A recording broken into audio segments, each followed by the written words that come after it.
이번엔 지역국을 연결해 보겠습니다. 재래시장의 활성화를 위한 상품권이 발행된다는 대구 소식과 청주 강릉 소식을 차례로 듣겠습니다. 먼저 대구 연결합니다. 대구입니다. 대형 소매점의 공세로 어려움을 겪고 있는 지역 재래시장을 살리기 위해서 경북에 이어 대구에서도 재래시장 상품권이 등장했습니다. 보도에 이재교 기자입니다. 시장 상인들이 가게마다 상품권 가맹점 스티커를 붙이고 있습니다. 본격적으로 판매를 시작한 남구사랑 상품권을 받기 위해서입니다. 재래시장만을 위한 상품권을 발행하게 되면 이 상품권을 가지고 계시는 고객들이 재래시장을 많이 이용할 수 있는 계기가 되지 않을까 해서 발행하게 되었습니다. 5,000원권과 만원권 등 두 종류로 발행된 상품권은 대명시장 등 남구에 있는 시장 5곳에서 현금처럼 사용할 수 있습니다. 또 최근 잇따르고 있는 상품권 위 변조를 막기 위해 상품권 감식기도 가게마다 더 믿고 사용할 수 있도록 했습니다. 대구 경북 지자체들마다 지역 경제와 재래시장을 살리기 위한 상품권을 발행해 손님 끌기에 안간힘을 쓰고 있습니다. 지난 2004년 재래시장 상품권을 전국에서 처음 발행한 포항죽도시장은 2년 만에 1차 발행한 3억 원어치가 모두 팔렸고 상주시와 성주군도 최근 재래시장 상품권을 발행했습니다. 남구간 내 공공기관이라든가 학교, 기업체, 공공단체에 대해서도 판촉 활동을 할 계획으로 있습니다. 그러나 대형 소매점에게 빼앗긴 고객들의 발길을 돌리기 위해서는 상품권 발행과 함께 시설과 서비스를 개선하는 등의 노력도 뒤따라야 할 것으로 보입니다. KBS 대구시민 야구장 건립을 위한 태스크포스팀이 구성돼 본격적인 활동에 들어갔습니다. 태스크포스팀은 대구시 체육 청소년 과장을 팀장으로 도시계획과 민자투자 유치 분야에 경험이 많은 공무원 5명과 삼성구단 부단장 등 6명으로 구성돼 후보지 3곳에 대한 시민들의 의견을 수렴합니다. 경북농업기술원 생물자원연구소가 마늘 바이러스의 농도를 측정할 수 있는 기술을 개발해서 마늘 수확량 증대에 큰 도움을 주게 됐습니다. 국내 최초로 개발한 이 기술은 유전자 분석법을 통해 종자로 쓰일 마늘의 바이러스 존재 여부와 농도를 측정할 수 있어서 마늘 품질 향상에도 도움이 될 것으로 기대됩니다. 지금까지 청주입니다. 세계 기록문화유산이자 현존하는 세계 최고의 금속알짜 직지를 알리는 명소로 자리매김하고 있는 청주 고인세 박물관이 전시 공간과 연구 인력 부족으로 어려움을 겪고 있습니다. 박기봉 기자의 보도입니다. 지난 1992년 개관해 하루에만 500여 명의 관람객이 찾는 고인세 박물관. 한 해 관람객이 18만 명으로 독일 구텐베르크 박물관보다도 많은 숫자지만 전시 공간 부족으로 유물 기증자가 나타나도 거절해야 되는 상황입니다.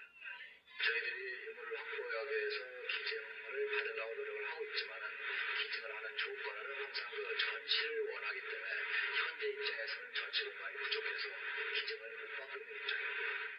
실제로 얼마 전에는 한 교수가 평생 모은 고서 7천여 권을 기증하겠다고 나섰지만 전시 공간 부족으로 역시 무산됐습니다.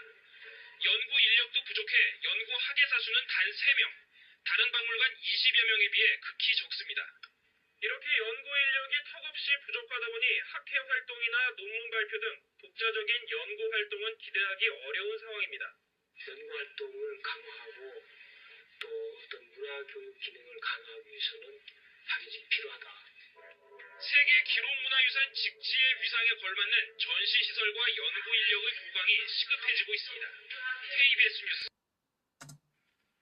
국내 바이오 산업의 거점이 될 우성 생명과학단지 4천만 달러의 외자 유치가 성사될 것으로 보입니다.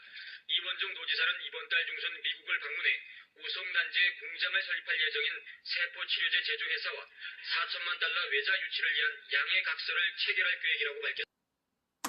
충청북도가 올해 농특산품 수출을 위해 일본 시장 공략에 적극 나서고 있습니다. 충청북도는 올해 일본 수출 목표를 1억 7천만 달러로 정하고 지난달 24일부터 30일까지 일본 현지에서 수출 상담회를 열어 파프리카와 애호박 등 농산물 516만 달러어치의 수출 계약을 했습니다. 이어서 강릉입니다. 농촌의 일손 부족이 심각합니다. 영농철로 접어들면서 인력난 부족은 더 심화되고 있는데 일부 농가에선 외국인 노동자까지 고용하고 있지만 일손은 턱없이 모자란 실정입니다. 보도에 권혁일 기자입니다. 오이와 파프리카를 키우는 시설하우스입니다. 면적만도 6,000제곱미터가 넘습니다. 다 자란 오이를 출하하고 어린 파프리카를 심으려면 당장 10명 넘게 필요하지만 일손은 가족들까지 나와도 고작 8명 뿐입니다. 휴일에 쉴 수도 있고 출퇴근까지 시켜줘도 일하겠다는 이들이 없습니다. 예를 들어서 이런 유인 작업도 지금 원활치 못하잖아요. 다 넘어지고 그러니까 인력 때문에 어떻게 할 수가 없어요. 더욱이 이 농가는 오이에 플라스틱 틀을 씌워 규격 출하를 시도하고 있지만 손이 모자라 거의 포기한 상태입니다. 파종 시기와 모래기철이 겹치면서 농촌의 인력난은 더 심화되고 있습니다. 사정이 급한 농가는 어렵게 외국인 노동자까지 소개받아 쓰고 있습니다. 불법 체류자 신분에 외국인도 끼어 있지만 농가 입장에선 이런 거 저런 거 따질 입장이 아닙니다. 저분들만으로도 없으면 농사 짓기가 너무 힘드니까 단속의 대상이 되더라도 쓸 수밖에 없는 게 현실입니다. 만성적인 농촌 인력난을 덜 수 있는 근본적인 대책 마련이 시급합니다.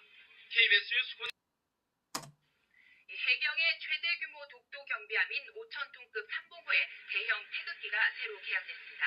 이번에 개항된 태극기는 가로 9m, 세로 6m 크기로 이번 일본의 동해 EEZ 무단 탐사와 관련해 동해 해경이 독도와 우리 해역을 지키는 데 제 몫을 다해냈다며 시민단체 자주국방 네트워크가 국민의 성금을 모아 제작해 동해안 하천에서 은어를 잡는 것이 전면 금지됩니다. 강원도 환동의 출장소는 하천으로 회귀하는 은어를 보호하기 위해 이번 한 달 동안 양양 남대천과 삼척 50천 등 동해안 각 하천에서 은어 포획을 전면 금지하고 은어를 불법으로 잡다 적발되면 최고 500만 원의 벌금이 부과된다고 밝혔습니다. 지금까지